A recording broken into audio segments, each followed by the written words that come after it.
Hi, this is Jack. Jack is a project manager who's experiencing some problems with most of his teams. Due to the lack of coordination and knowledge about how to develop proper teams, several problems emerge. Team members are facing some conflicts which undermines the performance of the team. One of the reasons is because they do not trust each other. Another reason could be a not clearly determined goal. Some members also complain that there are some free riders in the group. This of course reduces the motivation of other people in the group. Sometimes, the team members are talking about a lack of leadership. In short, Jack is dealing with non-productive teams which are the cause for failing projects. This costs the firm a lot of money and has to change. Luckily, we have the solution for Jack.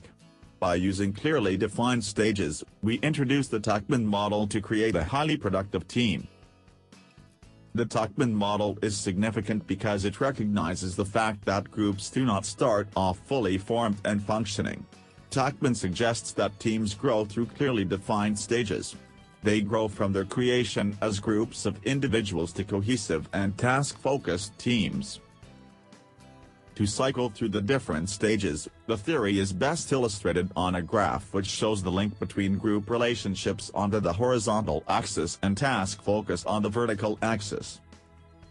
The 4 stages we need to go through are the forming stage, the storming stage, the norming stage and the performing stage. The optimal or performing position is reached when relationships have developed within the group and it has started delivering with a clear focus on the task. However, Tuckman's ideas clearly indicate that it takes time to reach the performing stage and that it is normal for these teams to go through ups and downs as they develop relationships. Particularly in the early period, which is perhaps why Tuckman called it the storming phase. The first stage is the forming stage. In this stage most team members are positive and polite. Some are anxious as they haven't fully understood what work the team will do. Others are simply excited about the task ahead. As leader, you play a dominant role at this stage, because team members' roles and responsibilities aren't clear. Here is some advice for Jack.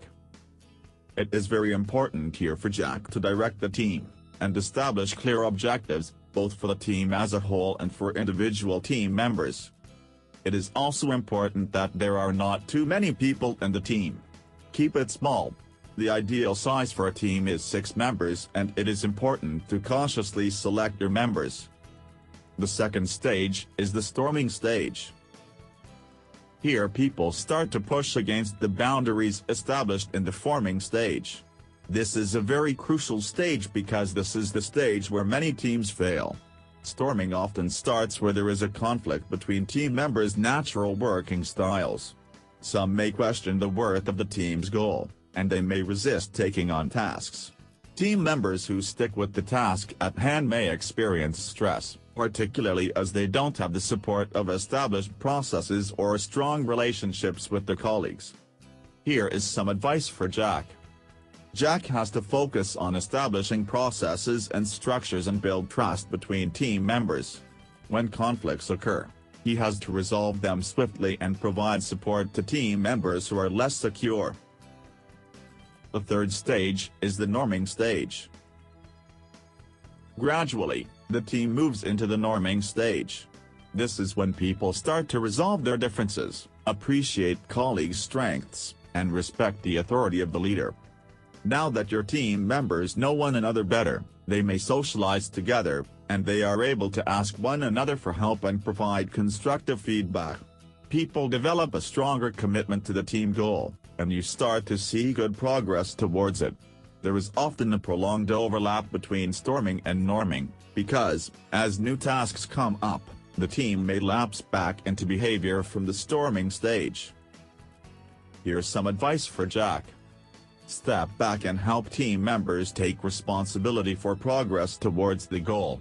This could also be a good time to arrange a team-building event. The fourth stage is the performing stage. When group norms and roles are established, the team reaches the performing phase. Group members focus on achieving common goals, that helps them reaching a high level of success. Their roles and authorities dynamically adjust to the changing needs of the group and individuals. By this time, they are motivated and knowledgeable. The team members are now competent, autonomous and able to handle the decision-making process without supervision. There is unity, group identity is complete, group morale is high, and group loyalty is intense. Here's some advice for Jack. Delegate tasks and projects as far as you can. Once the team is achieving well, let people work independently. You will now be able to start focusing on other goals and areas of work. By applying the Tuckman model, the old dissatisfied Jack no longer exists. He managed to transform his unproductive teams to successful teams. Most of his projects are a big success right now. In general, the following rules should be kept in mind to develop properly through the stages of group development. Rotate the responsibility of group facilitation. The purpose, mission of the group must be clear to all members and the purpose, mission should be periodically revisited. Ground rules should be established and monitored. Help group understand that conflict in a positive way, is a normal and perhaps necessary part of group development. Group must be reminded to listen to each other. Wrap-up at the end of each session should be comprised of meaningful and constructive comments relative to group process. Everyone must contribute and work to make the group a learning team.